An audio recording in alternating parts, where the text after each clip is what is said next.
ہم نے انسان کو محنت اور مشقت ہی میں پیدا کیا. محنت، مشقت، تکلیف یہ ہر انسان کا مقدر ہے، کرنی ہی ہے. فرق صرف یہ ہوتا ہے کہ کسی کی مشقت اور محنت جسمانی زیادہ ہے، اینٹیں ڈھو رہا ہے غریب، کسی چلا رہا ہے. کسی کی محنت مشقت ذہنی زیادہ ہوتی ہے، بیٹھا ہوا تو ہے آرام کرسی پر، ریوالونگ چیئر ہے بڑی آرام دہ، لیکن اس کی جو ذہنی مشقت جو وہ کر رہا ہے. جو جسمانی مشقت کرتا ہے وہ رات کو پاؤں پھیلا کر سوتا ہے، چاہے روٹی بھی پوری نہ ملی ہو، لیکن اسے پتہ نہیں ہوتا رات کب گزر گئی. اور یہ دوسرے جو ہوتے ہیں انہیں رات کو بھی نیند نہیں آتی، مخملی گدیروں پر بھی نہیں آتی. انہیں ضرورت ہوتی ہے ہپنوٹکس کی بھی، سیڈیٹیوز کی بھی، ٹرینکولائزرز کی بھی، یہ ساری چیزیں وہاں چلتی ہیں، اس لیے کہ ان کی جو کوفت ہے وہ کسی اور قسم کی. لیکن بچا ہوا کوئی نہیں ہے. محنت، مشقت قرآن نے اتنی قسمیں کھا کر اللہ نے کہا ہے. ہم نے انسان کو، یہاں کسی انسان کی تخصیص نہیں ہے. محنت، مشقت، اور اس محنت مشقت کے ساتھ اس میں غالب نے ایک اور رنگ داخل کیا ہے، اس کے ساتھ غم بھی. مثلا حیوان اور انسان میں کیا فرق ہے؟ بیل ہے، کولو چلا رہا ہے، مشقت تو وہ بھی کر رہا ہے. بار برداری کا اونٹ ہے، بوجھ ڈھو رہا ہے ادھر سے ادھر تک، محنت تو وہ بھی کر رہا ہے. انسان محنت بھی کرتا ہے، مزید اس کو رنج اور غم جو سابقہ اس کو پیش آتا ہے. بیل کو پتہ بھی نہیں ہوگا میری کو اولاد بھی ہے، نسل بھی ہے، وہ کوئی بیمار ہے، کس حال میں ہے. گائے کو بھی اپنے بچے کی خبر ہوگی، وہ چھوٹا سا جب ہے دودھ پیتا ہے، اس کے بعد اسے کیا پتا وہ کہاں گیا کہاں نہیں ہے. انسان کو جو تکلیفیں جھیلنی پڑتی ہیں، پھر جو غم جھیلنے پڑتے، وہ حیوان کے لیے نہیں ہے، یہ انسان کے لیے. اسی لیے کہا غالب نے کہ قید حیات و بند غم اصل میں دونوں ایک ہیں. موت سے پہلے آدمی غم سے نجات پائے کیوں؟ تو یہ مشقت اور غم دونوں کو شامل کر لیجیے. انسان کا معاملہ حیوان سے بدتر ہے. اس میں کبھی کسی بیل کو، اونٹ کو وہ صدمہ نہیں ہوا ہوگا کہ بیٹا نے سینے تان کر کہا ابا جان آپ چھوڑیے، آپ کیا باتیں کرتے ہیں، آپ تکیا روسی باتیں کرتے ہیں. اب زمانے کا رنگ بدل گیا. وہ جو بوڑھے باپ کو جو اس وقت صدمہ پہنچتا ہے، یہی ہے وہ جس پر میں نے اپنی جوانی کھپائی ہے، جس میں میں نے اپنے آپ کو انویسٹ کیا. آج یہ میرے سامنے کھڑا ہو کر کیا کہہ رہا ہے. اور یہ تو میں نے بڑی ہلکی مثال دی ہے. گالیاں دینے والے بھی ہیں، ماں باپ کو قتل کرنے والے بھی ہیں. مرتا نہیں ہے بڈھا کہ یہ مرے تو مجھے یہ ساری جائیداد ملے اور مجھے آزادی حاصل ہو. اے انسان، تجھے مشقت پر مشقت جھیلتے ہوئے، محنت پر محنت کرتے ہوئے ہی آگے بڑھنا ہے، اور پھر وہ اس میں شہید ہو گئے کے حضور میں پیش ہونا. یہ اور مصیبت ہے، کسی اونٹ اور کسی بیل سے محاسبہ نہیں ہے. وہاں اس روز کہے گا کافر کاش میں مٹی ہوتا، انسان بنا ہی نہ ہوتا، جسے آج ہم بہت بڑا شرف سمجھ رہے ہیں، شرف انسانیت. کاش کہ میں مٹی، یہ انسان کی حیثیت مجھے دی ہی نہ جاتی کہ میں آج یہاں کھڑا ہوں جواب دوں. حضور نے فرمایا کل نفس یغدو فبائع نفسہ فموتقها وموبقها. ہر انسان جب صبح آنکھ کھلتی ہے، رات کے سونے تک وہ اپنے آپ کو بیچتا ہے. کوئی جسمانی مشقت اپنی بیچ رہا ہے، شام کو 100 روپے لے کر آیا ہے، اس نے اپنی جسمانی محنت بیچی ہے نا. کسی نے اپنی ذہنی محنت، ذہنی صلاحیت بیچی ہے، چاہے وہ ڈاکٹر ہے، چاہے انجینئر ہے، کوئی اور ہے، وہ اپنی ذہنی صلاحیت بیچ رہا ہے بیٹھا ہوا اپنے کلینک میں، اپنے آفس میں. بائع نفسہ، اپنے آپ کو بیچتا ہے. یہ بیچنا تو ہر ایک کا ہے، ہر شخص بیچ رہا ہے اپنے آپ کو.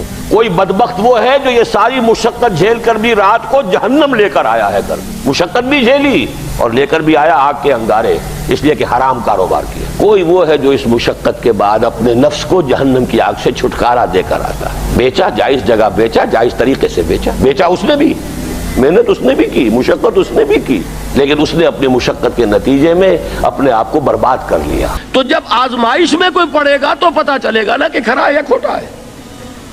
آزمائش میں نہیں آیا، امتحان میں نہیں آیا، کوئی تکلیف آئی نہیں، تو وہ کھرے اور کھوٹے گڑبڑ رہیں گے، ملے جلے رہیں گے.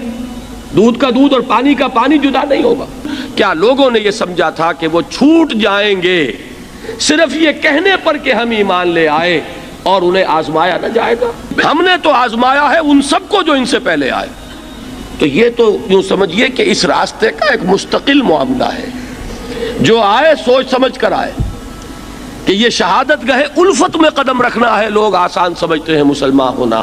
جس نے کہا آمنت باللہ، ہم نے آزما لیا. سچ مچ کا یہ ہم پر ایمان کا دعوے دار ہے یا جھوٹ موٹ کا دعویٰ کر رہا ہے؟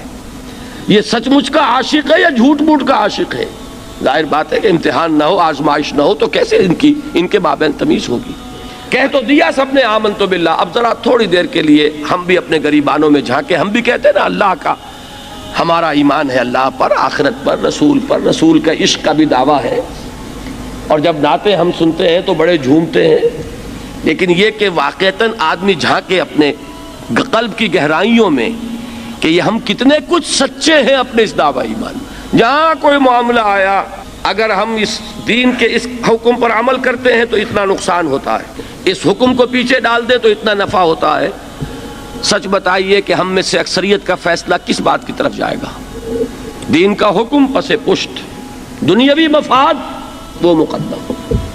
تو معلوم ہو گیا کہ ہمارا یہ دعویٰ جو ہے اللہ پر ایمان کا اور آخرت کے یقین کا جھوٹا دعویٰ ہے۔ کیوں اللہ کی طرف سے یہ چیزیں آتی ہیں؟ دیکھو، کوئی مصیبت تم پر نہیں آ سکتی، نہیں آتی مگر اللہ کے اذن سے۔ وَمَن يُؤْمِن بِاللَّهِ، اور جو شخص اللہ پر ایمان رکھتا ہو، یہدِ قلبہ، اللہ اس کے دل کو ہدایت دے دیتا ہے، اس کے دل کو سکون عطا کر دیتا ہے، وہ راضی برضائے رب ہو جاتا ہے، اس میں شکوہ نہیں رہتا، اس میں شکایت نہیں ہوتی، اس میں تلخی نہیں ہوتی، کیوں ہو گیا، کیسے ہو گیا، کیوں ہو گیا، نہیں ہونا چاہیے، نہیں دیتے۔ یہ سارا جو پیچ آدمی کھاتا رہتا ہے نا، اندر ہی اندر وہ جو پیچ کھا رہا ہے، یہ سب پیچ سے نجات نہیں گئی۔ پہلی بات یہ کہ یہ اللہ کی طرف سے آزمائش کے طور پر آتی ہے۔ آزمائش، میرا بندہ اس پر صبر کرتا ہے یا نہیں، یا میرے خلاف بکواس کرنے پر آمادہ ہو جاتا ہے۔ اللہ تو ایسا ہے، اللہ نے تو ہم پر کبھی کرم کیا ہی نہیں ہے، اللہ تو ظالم، معاذ اللہ معاذ اللہ معاذ اللہ۔ کہیں ایسا تو نہیں، میرا بندہ جو ہے تکلیف کو جھیلتا ہے میری وجہ سے، یہ سمجھ کے کہ اللہ کی طرف سے آئی۔ یہ سب جو ہے یہ بہت بڑی کامیابی ہے اگر انسان کو حاصل ہو جائے۔ اور اس صبر کے نتیجے میں دو اور باتیں پیدا ہوتی ہیں۔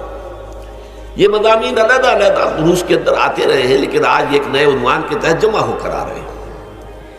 پہلی بات یہ ہوتی ہے کہ یہ امتحان کا نتیجہ کیا نکلتا ہے کہ آپ نے ایک امتحان پاس کیا تو آپ کے اگلے درجے میں ترقی ہو جاتی ہے۔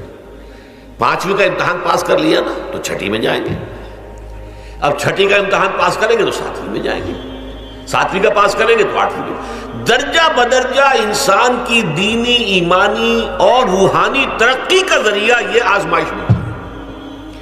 جتنا اس میں صبر ہوگا، جتنا اس میں تسلیم و رضا جو ہے آپ حاصل کرتے جائیں گے تو آپ کے درجے بلند ہوتے چلے جائیں گے۔ آپ کا امتحان کڑے سے کڑا آئے گا، بڑے سے بڑا آئے گا، مشکل سے مشکل تر آئے گا۔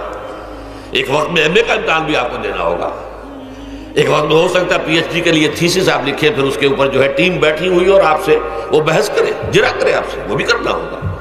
لیکن یہ کہ اگر پرائمری ہی میں فیل ہو گئے تو اس کا سوال ہی پیدا نہیں ہوتا کہ کبھی آپ ایم اے کا یا پی ایچ ڈی کا تھیسس بھی لکھیں۔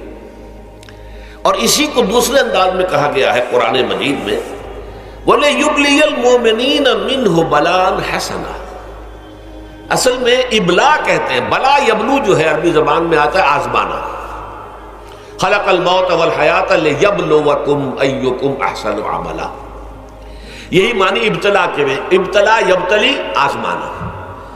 ابلا یبلی جو آتا ہے باب افعال سے، اس میں آتا ہے کسی کو کسی تکلیف میں ڈال کر اس کو نکھارنا، کہ اس کا جوہر نکھر جائے، اس کے اندر جو خیر ہے وہ اور چمک جائے، لوگوں کو بھی معلوم ہو جائے کہ یہ شخص اس مقام کا اہل ہے، اس کے اندر یہ صلاحیت ہے، اس میں یہ قوت موجود ہے۔ تو یہ گویا کہ اہل ایمان کی صلاحیتوں کو نکھارنے کے لیے اور ان کے درجات کی ترقی کے لیے بھی اللہ تعالیٰ دنیا کے اندر یہ مصیبتیں اور امتحانات جو ہیں آزمائش کے حوالے سے افراد پر بھی اجتماعی طور پر بھی لاتا ہے۔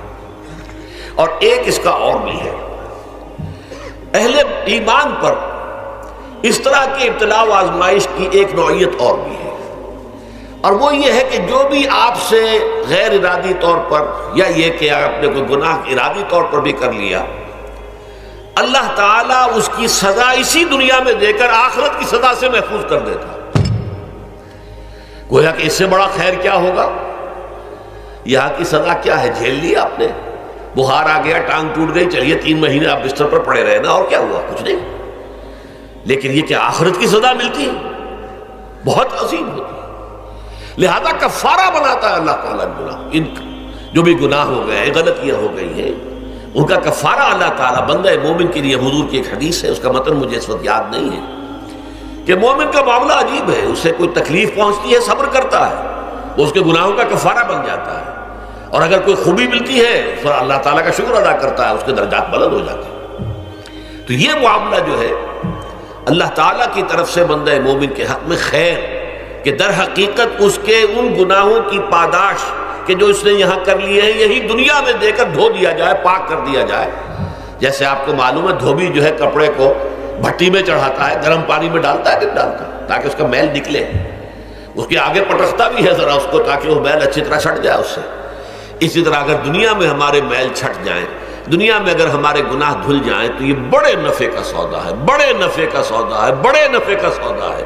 اس اعتبار سے آپ غور کیجئے کہ اگر یہ حقائق ہمارے سامنے رہے تو کیا کوئی تکلیف دنیا کی ہمیں بھاری محسوس ہوگی؟